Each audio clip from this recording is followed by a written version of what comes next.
Ketika seseorang meninggal, pastinya akan dibangkitkan kembali di alam kubur, dan pada saat itulah malaikat akan datang. Bagi hambanya yang soleh pastinya akan diperlakukan dengan baik, tetapi bagi hambanya yang kafir semasa hidup pasti akan diperlakukan kasar dan bengis. Pada konten kali ini, kita akan bahas amalan-amalan yang dapat terhindar dari azab kubur.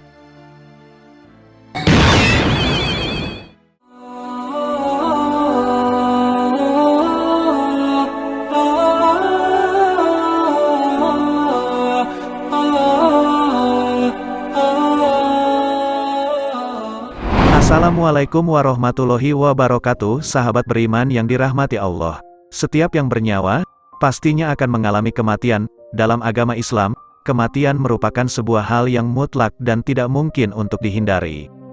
Di antara tanda-tanda kekuasaan Allah, yang wajib kita imani yaitu adanya alam kubur atau alam barzah. Alam kubur, merupakan tempat pertama bagi manusia, yang telah meninggal dunia sebelum menuju akhirat.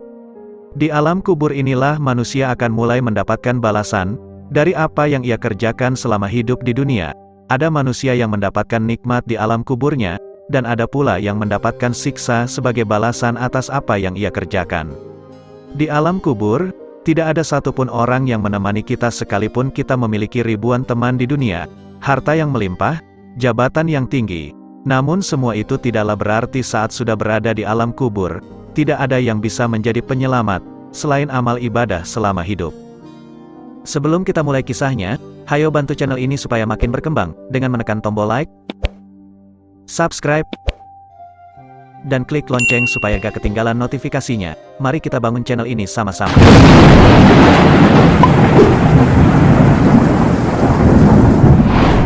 Mengenai siksa atau azab kubur, berikut ini adalah amalan-amalan supaya kita dapat terhindar dari azab kubur tersebut, sesuai tuntunan hadis Rasulullah Shallallahu Alaihi Wasallam, sebagai berikut.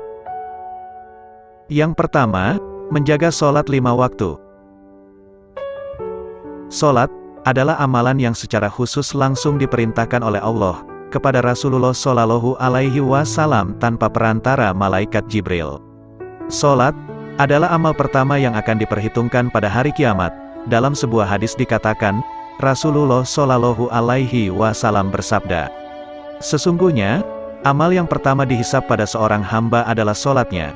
Apabila sholatnya baik, sungguh ia telah beruntung dan berhasil. Namun, apabila sholatnya rusak, sungguh ia telah gagal dan rugi."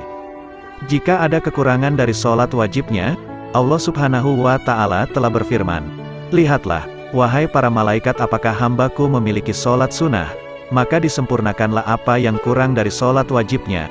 Kemudian begitu pula dengan seluruh amalnya." Hadis riwayat Tirmizi. Orang yang meninggalkan sholat, dan menganggap sholat bukanlah kewajiban, maka ia telah kafir, karena sholat adalah pembatas antara iman dan kekafiran. Yang kedua, sedekah amal jariyah. Sedekah tidak selalu dalam bentuk materi. Sedekah bisa dalam bentuk apapun seperti menolong, mengajarkan ilmu agama, menyingkirkan duri atau ranting pohon yang ada di jalan. Itu juga sedekah. Apabila sedekah yang manfaatnya masih mengalir bagi orang lain sekalipun ia telah meninggal, maka akan menjadi amal jariyah dan penerang alam kubur baginya. Rasulullah Shallallahu Alaihi Wasallam bersabda, "Jika anak cucu Adam meninggal dunia, maka terputuslah semua amal perbuatannya kecuali 3 hal, sedekah jariyah, ilmu yang bermanfaat, dan anak soleh yang mendoakan orang tuanya." Hadis riwayat Muslim. Yang ketiga, membaca Al-Quran. Perbanyaklah membaca Al-Quran, sebab Al-Quran akan menjadi penolong di hari kiamat, sekaligus menjadi penghalang dari api neraka. Al-Quran akan datang sebagai penerang di alam kubur, sekaligus menjadi penghalang dari api neraka. Rasulullah Shallallahu Alaihi Wasallam bersabda, "Bacalah Al-Quran, karena sesungguhnya di hari kiamat nanti Al-Quran akan menjadi syafaat kepada orang-orang yang membacanya." Hadis riwayat Muslim. Membaca surat Al-Mulk setiap malam, dengan mengambil pelajaran serta mengamalkan hukum yang ada di dalamnya, maka dapat menjadi penghalang dari siksa kubur. Dari Abdullah bin Mas'ud ia berkata, "Barang siapa membaca surat Al-Mulk setiap malam, maka Allah akan menghalanginya dari siksa kubur." Yang keempat, perbanyak membaca tasbih. Rasulullah mengatakan bahwa tasbih dapat meringankan panasnya siksa kubur. Selain itu, tasbih bisa membuat timbangan amal di hari kiamat menjadi berat. Rasulullah Shallallahu Alaihi Wasallam bersabda, "Dua kalimat yang dicintai oleh Ar-Rahman, ringan diucapkan di lisan namun berat dalam timbangan amalan, yaitu Subhanallahi wa bihamdih, Subhanallahil Azim."